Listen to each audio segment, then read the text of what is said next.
ሰውየው ከታውሱ አይኖች አንዱን ሸፈነ። ከዚያም ወደ ኮረብታው ቁልቁል ወረወረው። እንደ ጥንታዊው አፈ ታሪክ ከሆነ ጣዖስ ያረፈበት ቦታ ሁሉ ወርቅ ይገኝበታል። ይህንን የሰማው ሰውዬ በደስታ ሰከረ። እንደ እብድም መቆፈር ጀመረ።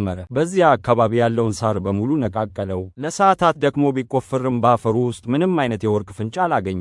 በዚያ ቅጽበት ጣዖሱ ያረፈበት የመጨረሻ ቦታ እንዳልሆነ ተረዳ። ጣዖሱ ክንፎቹን ዘርግቶ በድጋሚ በረረ። በቀጥታም ወደ ነገዶች ምድር አመራ። ከዚያም በሚያንጸባርቅ ትንሽ ተራራ ላይ ቀስ ብሎ አረፈ። ያ ተራራ የወርቅ ተራራ ነበር። ሰውየው ይህን ባየ ጊዜ ወዲያውኑ ለነገዱ መሪዎች አሳወቀ። የነገዱ አለቃ ዜናውን ሲሰማ በሺዎች የሚቆጠሩ ወታደሮችን አስከትሎ መጣ። ወደ ተራራው ሲቃረቡም በፊታቸው ያለው የወርቅ ክምር ሁሉንም ሰው ንግግር አሳጣ።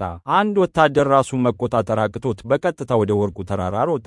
በድንገት ቁጥር የሌላቸው እባቦች ከሳሩ ውስጥ ብቅ አሉ። የወታደሮቹን መንገድም ዘጉት። በየአቅጣጫው ከበቧቸው። ወታደሮቹ ከእባቦቹ ጋር በከባድ ሁኔታ ተዋጉ። በዚያ ትርምስ ውስጥ አንድ ጀግና ወታደር ወደፊት ወጣ።